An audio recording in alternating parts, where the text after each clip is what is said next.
I am delightfully excited about this video. Now this is the Casio, this is the Yamaha KX-5. Now this is the last of my 80s Keytars that I wanted. I basically, several years back, I fell in love with a channel called Pink and the Keytar Cat. Now, this young woman has a passion. Passion isn't even the word, but she loves Keytars. Now, I'm a child of the 80s, and I remember the 80s as a little kid. And when you're a little kid, everything seems bright and bigger and flashier. So, since I was a piano lessons dropout, seeing people who played piano or keyboard running around on stage playing one of these was actually kind of cool and kind of novel, especially as a little kid. So watching somebody so enthusiastic about that as an adult totally inspired me to start my own collection of 80s Keytars. Now, let's walk around and see what I got. Here I've got Korg. I've got the Korg RK-100. I kind of punked it out. I really love it. I've got the Casio AZ1. Let's see, another 80s Keytar. I have two Roland Axes. I've got, that is the Korg 707. Underneath the Korg 707 is the Korg Poly 800. Underneath the Korg Poly 800 is the Casio CZ1000. Underneath the Casio CZ1000 is a Yamaha DX-100. And the Yamaha DX-100, that Keytar is the sound that I will be playing via. The Keytar I'm holding is the Yamaha KX-5. Now the Yamaha KX-5, I believe came out in, 1985-ish-esque. And the Yamaha DX-100, I believe came out in 1986-ish. So, what is the Yamaha DX-100? The Yamaha DX-100 is a Keytar version of the Yamaha DX-7. Now, the Yamaha DX-7 is a frequency modulation Keytar, or a keyboard, that came out in 1983-ish. Basically, it was the signature keyboard of the 1980s. All of the sounds that came out in the biggest hits of the 1980s was coming out of the DX-7. So for some reason, Yamaha wanted to make a smaller version, a more affordable version, because I believe the DX-7 back in the day was like several grand, like several $1,000s for a keyboard. And especially in the 80s, several $1,000s is like $7 grand, almost 10 grand nowadays in our money.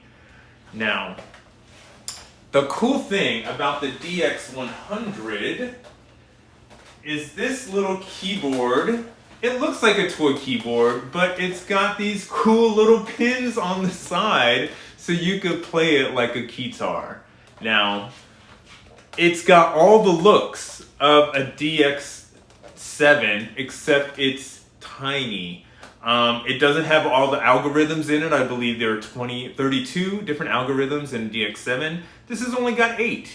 It doesn't have all the patches in a DX-7. It's got maybe half of the patches, but you can edit your patches. You can make things happen with this guy in editing, if you're into editing. That can rival the DX-7, or at least match some of the sounds that you could do on a DX-7. But if you go through the presets, you'll hear the exact same piano sounds, the exact same bass sounds, the exact same electronic trumpet sounds from this guy that you would a DX-7, except it's smaller.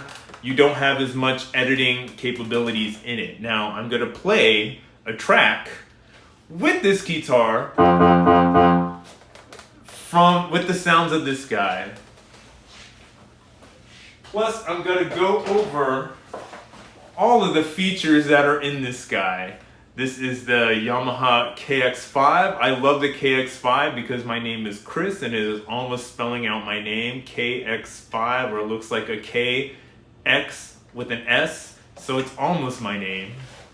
Now, comparing it to a Yamaha Keytar nowadays, it is side by side with the Yamaha Sonogenic, I tried to hang my Sonogenic up on the wall like Pink and the Keytar Cat, and my Sonogenic fell off the wall. I thought I smashed it, I thought it broke, but only a couple of these condoms fell off of it, so I'm kind of happy it didn't break. The features on the Yamaha KX-5 are a sustain button. It's got a pitch ribbon. It's got a modulation knob. Same deal with the volume. You can control portamento. You can make it a mono synth. You can make it a poly synth. You can control your octaves up and down. And of course, these can control all your sound banks. These are all your numbers on your sound banks. Up to basically four different sound banks. Of course, you can control MIDI channels. For some reason, these Keytars from the 1980s can only go from 1 to 2 MIDI channels. Again, the Roland Axis can go up to 16 MIDI channels. I really don't understand why that can do 16 MIDI channels and this guy can only do like 2. And I've hooked it up to wireless MIDI so I can play the DX-100 from far away, and I'm doing something and playing a keytar with another keytar, and what's more magical than that? Keytar with the... This thing does have a breath control on it. This little like plug right there, you could hook up to a breath control. I'm not gonna hook up a breath control. From what I've read about the breath control is it could really ruin your teeth. Holding that thing in your mouth and trying to talk through it. But one thing I can tell you about the Yamaha KX-5 is, dude, it's heavy, man.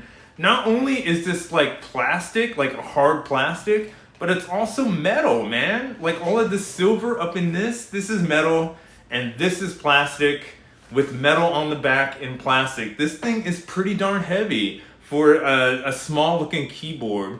They're not quite mini keys like a toy keyboard. They're kind of a half key, almost like the Korg RK100S. It's like a half key or a 1/3 of a key or 3/4 of a regular piano key. So we are going to play the DX100 through this guy. We're going to put together a track.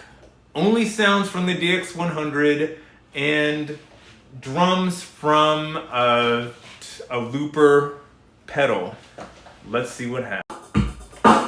Let's start with the piano, then I'll add a bass and trumpets.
tracks.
Bring back the third track.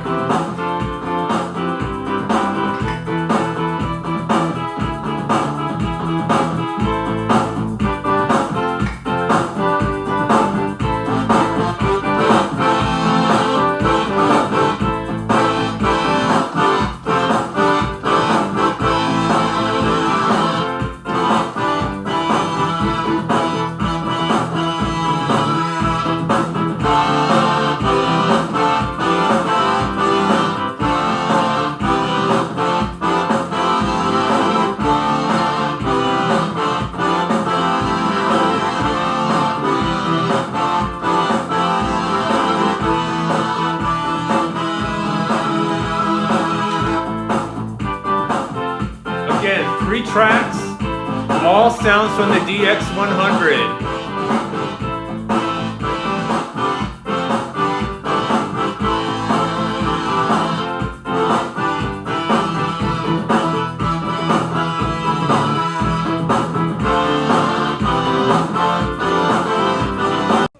Let's try another one for fun.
as you could see and as you could hear, the Yamaha DX-5, KX-5 can do whatever the keytar that it is playing can do. All sounds are coming out of that little guy. I love this little guy. It's versatile. It's 1980s. It is beautiful. And you can bring it anywhere. And just a little bit of 21st century technology can bring this guy into the modern day. I love how versatile it sounds. I love how you could run around on stage with this. And I love all the goofy 80s keyboard sounds that it can play. I hope everybody's staying healthy and happy and safe out there. Keytars are life. Synthesizer is life. I'm Chris from Las Vegas. Big health, hugs, and happiness from Las Vegas. Before I go though, I just have to put these side by side and show you all the all the Yamaha Keytars I do have in my studio. So this is the Yamaha KX-5 MIDI controller. I believe it came out in 1985-ish, 1986. The next one I got is the Yamaha DX-100. This Yamaha Keytar is a mini version of the Yamaha DX-7. It is a frequency modulation keyboard. I like it. You could change all the sounds on it. You can mess with the frequency on it. And it's a pretty darn cute keyboard and has a lot of power in it for such a little toy looking thing. Right next to my Yamaha KX-5, I have the Yamaha Sonogenic, and I've got condoms pasted all over the guy because I entered it in a condom couture competition and I actually won, and I don't know how that honestly happened. But this is basically the Yamaha SH-1, actually the Yamaha SHS-10 in comparison to the Yamaha SHS-10, which was totally 1980s, I believe 1987. A lot of people say that the Yamaha SHS-10 is a toy. From what I have in my studio, I would agree that is the Yamaha SHS-10, and in my studio, it is a toy. Even Barbie has the Yamaha SHS-10. I believe there's it in there, but Yamaha SHS-10 played by Barbie. And I have another one, an SHS-10 played by Stormer of the Misfits. And yet I have another one played up there by Kimber of the Holograms, the Yamaha SHS-10. Now, some have argued that the SHS-10 is just a toy, and in my studio, yep, it is. Again, keytar is life, synthesizer is life, and any art to where you're making music or you're making images or you're making clothes or you're making visual representations of what's going on inside of you. I support all of those. I support all art. I support all writing. I support all kinds of creative activity that keeps you out of trouble. I love keytars. Keytars in the 80s is total life. Big hugs, health, and happiness from Las Vegas.